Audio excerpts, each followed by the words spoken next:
o caso mais importante dessa semana, eu acho que é a notícia que veio da Alemanha, que o governo alemão decidiu enquadrar a oposição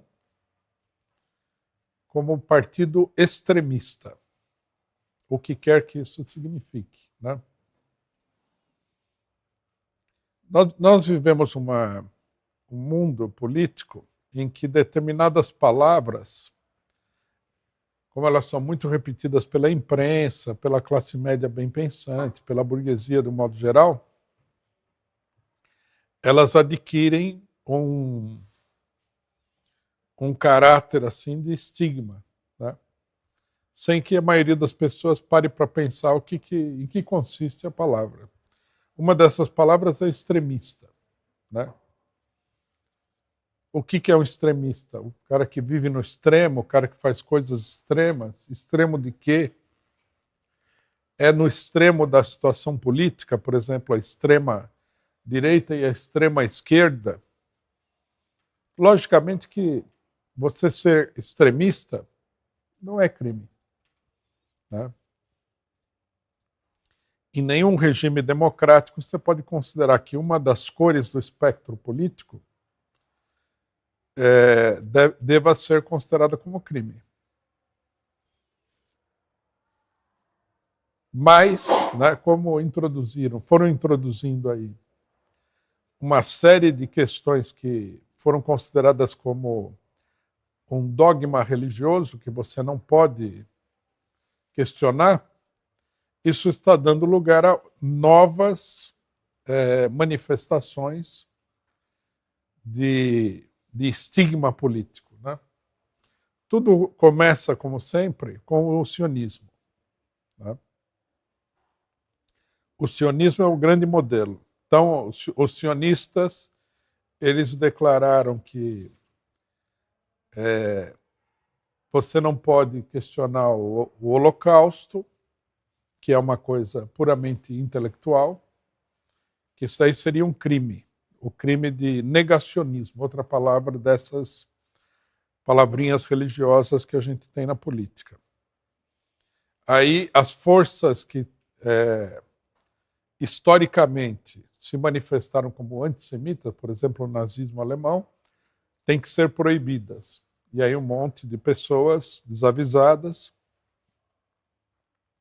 corre para proibir aquilo, sem perceber que essa proibição vai abrir caminho para muitas outras proibições e finalmente vai abrir caminho para uma proibição total, né? Então, dessas situações, né, de antissemitismo, negacionismo, nazismo, nós já estamos no extremismo, né? Então, veja bem, a AfD é uma organização de extrema-direita. Ela não é nazista. Ela não se declara nazista, né? Ela não se declara partidária do nazismo, porque na Alemanha o nazismo está proibido. Então, né, criaram a figura do extremismo. E o extremismo, nós temos que ter absolutamente claro, pode ser o extremismo de direita, mas pode ser também o extremismo de esquerda. E o que é o extremismo, né? Como se caracteriza o extremismo? Não há uma definição, né? Porque o grande valor de todas essas palavras é que elas se prestam a qualquer tipo de situação. Elas não têm uma definição concreta. São coisas vagas. Então, o governo alemão decidiu investigar o principal partido de oposição na Alemanha, que é um partido que a gente pode dizer que tem uma ideologia fascista,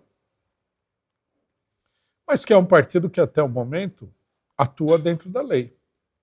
Ele não cumpriu nenhuma lei. Ele não passou por cima de nenhum item da legislação. Então, isso significa que ele não está sendo perseguido por atos incompatíveis com o regime democrático. Ele está sendo perseguido por uma ideologia, né? Eu diria mais, né? Ele não está sendo perseguido por nenhuma ideologia, ele está sendo perseguido porque ele está crescendo eleitoralmente. A perseguição ideológica, que já é uma coisa muito odiosa, é apenas a cobertura do esforço de eliminação dos inimigos políticos. É importante lembrar que na Alemanha o comunismo também é proibido. Tá? Os alemães eles desenvolveram de uma maneira mais acabada essa doutrina que está sendo aprofundada hoje. Nazismo e comunismo são ideologias proibidas na Alemanha. Agora eles querem proibir um partido que não se diz nem nazista nem comunista, porque ele é extremista. Então nós já temos extremista, nazista, comunista, extremista de direita, extremista de esquerda. No final das contas, nós vamos descobrir que o único tipo de partido admissível para o regime é aquele partido que apoia o regime do grande capital alemão. Esse não é extremista, não é nazista, não é nada. O mais curioso é que nós vamos descobrir que os partidos que apoiam o regime do grande capital estão recheados de nazistas também. Então, tudo se revela como um jogo político, né? Não para eliminar uma determinada doutrina que eles consideram que é perniciosa. Não, não é isso. Isso é um engano. Isso seria uma coisa errada. Nós, por exemplo, não somos favoráveis, né, a eliminar doutrinas perniciosas nem nada. Mas não é isso que está acontecendo. O que está acontecendo aqui é uma tentativa de manter no poder um partido ou partidos, um grupo de partidos, que vem perdendo completamente o apoio popular. Isso é o que está acontecendo em todos os países do mundo. A chamada luta contra a extrema-direita é isso. Né? Nós temos que lembrar também que a luta contra a extrema-direita não é a única luta que os democratas travaram. Porque na América Latina, por exemplo, estão travando toda uma luta contra a esquerda moderada.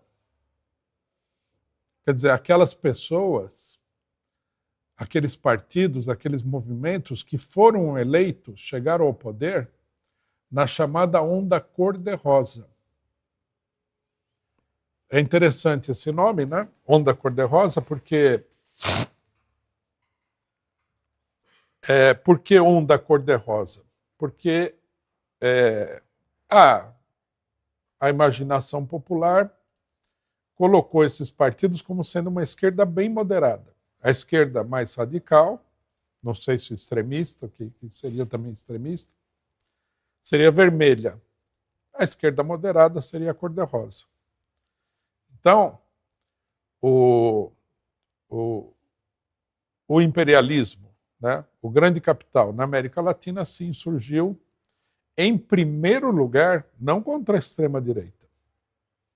Ele sim surgiu em primeiro lugar contra a esquerda moderada.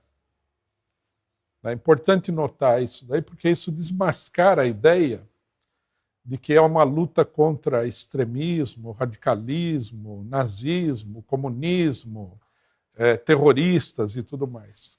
Né?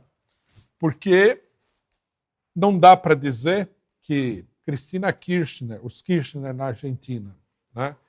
Evo Morales na Bolívia, Rafael Correia no Equador e o Lula e o PT no Brasil são extremistas, etc, etc, etc. Mas eles foram as primeiras vítimas dessa situação em que a burguesia perde o controle do regime político. Aí, né, a burguesia, quando viu a situação, decidiu, né, utilizar uma esquerda enfraquecida no Brasil, principalmente, mas também nos outros países. Ela fez um pouco isso, decidiu usar uma esquerda enfraquecida contra o crescimento da extrema-direita. O crescimento da extrema-direita que ela mesma impulsionou. Né? Todo mundo sabe que o bolsonarismo se fortaleceu nas mobilizações artificialmente criadas pela burguesia para derrubar o governo da Dilma Rousseff. Né? E agora eles usam a esquerda para reprimir a extrema-direita e amanhã usarão a extrema-direita para reprimir a esquerda. E a esquerda brasileira, a esquerda pequeno-burguesa, o PT principalmente, o PSOL nem falar, né? O PSOL é um caso à parte, não vamos falar um pouco do PSOL aqui, porque o PSOL é meio que não dá para dizer que ele está sendo usado simplesmente, né? Mas o PT está sendo usado e amanhã, né, todo esse arcabouço autoritário que eles estão apoiando visivelmente vai se voltar contra eles. Não há a menor possibilidade de dúvida sobre esse assunto. Né? Então, o caso da AfD é importante porque marca uma nova etapa no que diz respeito à crise dos chamados regimes democráticos do mundo inteiro. Nós tivemos a prisão da Le Pen, da Marine Le Pen, né, presa por ser potencialmente candidata vitoriosa na próxima eleição presidencial. O grande crime dela é esse aí. E a esquerda aplaude porque a esquerda é inconsciente, não sabe o que está fazendo.